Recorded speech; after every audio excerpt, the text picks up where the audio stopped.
December of 2008, my body had responded in a physical sense to all I had felt in my heart. With the death of my brother, mother, and marriage, at times I thought my heart would bleed. The womb is the heart of nurturing, and I had not experienced much nurturing throughout my life. All the emotional stress had taken its toll. I had to stop the bleeding and nurture my inner self too. For quite some time I had been eating right, exercising, and getting plenty of rest. Now I had to nurture my own spirit. Following surgery, I could feel myself getting stronger by the day. Although I missed my daughter's graduation, she was grateful to have more years with a healthy mother. Months after my recovery from surgery, I was readmitted to the hospital on an emergency basis, fighting severe pain and an infection. When I arrived, my doctor told me she did not know what was going on, but they would work until they found the source. I could see the look of concern on her face. I found myself slipping in and out of consciousness. I signed the forms needed to perform the necessary tests, saw my daughter, son, and my boyfriend in the room, and then I lost consciousness. The pain became too much for my body, and it began to shut down. I could feel myself leaving, and in an instant the most beautiful beings of light surrounded me. The pain was gone. One stood out among the others and stayed close to me. I realized these were my angels, and I knew right away my physical condition was grave. We talked telepathically, no words were needed. I heard the words in my mind. The light I had seen with my mother at her death showered me with the most incredible amount of love in, through, and around me. It was more love than I had ever experienced, filling every cell of my body. It had a radiance like a warm fire on a cold winter's day. I asked if my mom and brother were here, and was told that they were. I could see them if I wanted, but I refused. Something inside me knew if I saw them, I would not want to leave. I had no awareness of my physical body. I could see they had me on oxygen. My respiration was low and my heart rate was high. I heard the nurses say they were not sure that I would make it through the night. I viewed my experience like a movie playing out before me. I could hear everything being said, but had no physical attachment to any of it. I only felt an incredible sense of love, peace, and warmth. The same feeling I had when I attended church, only amplified. I was surrounded by the most beautiful colors of light, in every shade and hue with rich tapestry. In this space, there was no sense of time. Every now and then, I was pulled back into my body. As soon as I opened my eyes, I felt all the physical pain once more. Each time I awakened, I saw one of my children or my boyfriend sitting by my side, and I knew I was still a part of this world. As soon as I closed my eyes, I would be back with my angels and feeling the warmth of their love. For 4 days, doctors and specialists ran test after test. I had CAT scans and x-rays to determine what was wrong with me. Over the course of those 4 days, I spent my time between two worlds.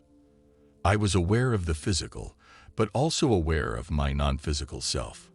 When I spent time with my angels, I looked down at my non-physical arms and body. I saw an outline of form filled with golden white light that radiated past the faint lines, as if I was a star shining brightly in the heavens. The light was fluid, iridescent, and connected with ease to the angels near or beside me. I connected with the stars and the vastness of the universe. I was a part of everything in existence, all at the same time. I took the time to ask questions, and I heard the message loud and clear. Our purpose here is to discover unconditional love within ourselves and then offer it to others. We are all on the path. What differs between us is the road we take, the experience we choose, and how much we have learned about love. No one road is better or more important than another. It is all a matter of what speaks to your heart and feels like home within. We are here to explore, experience, and find joy in the process of living an earthly existence. Our evolution and ascension as a spiritual being happens organically at a time when we are ready to receive it. We are all constantly growing, evolving, and changing. But this is not anything we have to force or for which we need a certain skill set. We are all spiritual beings having the human experience. All those experiences are a little different than the person standing next to us. Is it my turn to go? I asked. That is your choice. Right now, whether you live or go is up to you. You are given several opportunities in your life to choose to stay on the earth or go home. So I ask you, Kimberly, what do you choose? I began to think of my answer. Being here with all of them, I felt so much love and peace. I would have a hard time leaving. Then I thought of my children. They had already been through so much. To lose their mother would be more than they could handle. I could not do that to them right now. I knew in my heart that all of this as they did a full body scan. I knew I would be all right. I had chosen to be here. Through the surgery, they pulled out all the infection they could and repaired the damage.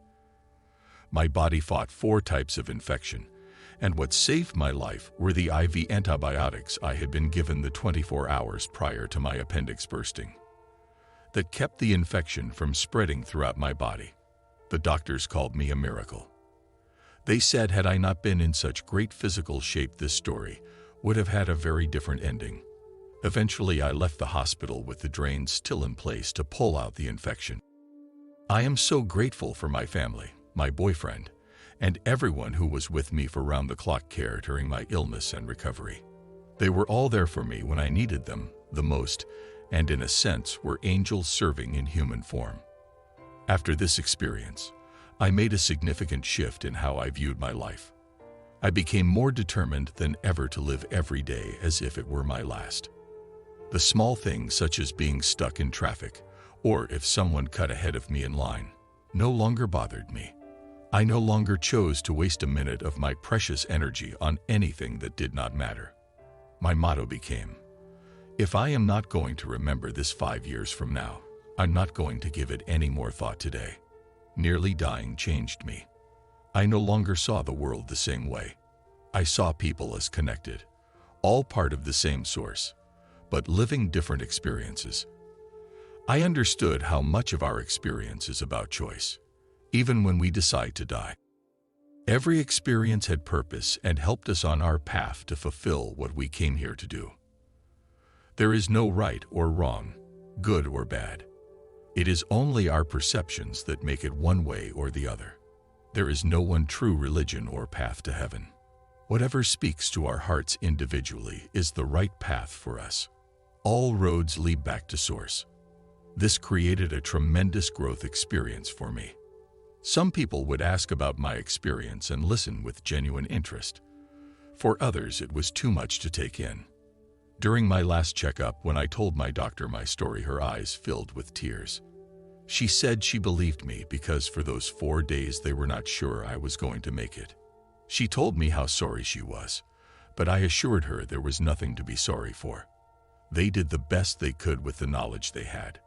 They may be doctors, but they are still human beings. Besides, how could I ever trade the experiences I had and the growth as a result? Those days were priceless and have changed my life in a significant way. Everything happens for a reason, and what I experienced was an awakening like none other I had ever had before. The person going into the hospital was definitely not the same one who came out. One of the side effects of growth and change is the ripple effect. It touches every person who knows you in its own unique way. As a result, some may experience their own growth. For others, it will create distance, causing a falling away. Change in me always seems to hit hardest with my intimate relationships. It could be argued there were cracks in the foundation long before the earthquake hit, but the result was usually the same. My boyfriend was a rock for me through my health crisis and recovery, but he and I did not continue to grow at the same rate. I woke up seeing the world in a different way, but in his eyes, I was the same person as when I went into the hospital. Because of my shift, we no longer saw things from the same vantage point. When we tried to reason things through, it was as if I were speaking a foreign language. I could not expect him to understand where I came from. There was no way for him to understand. He had not experienced what I had. We tried for some time to put us back together, but the harder we tried, the more uncomfortable it became.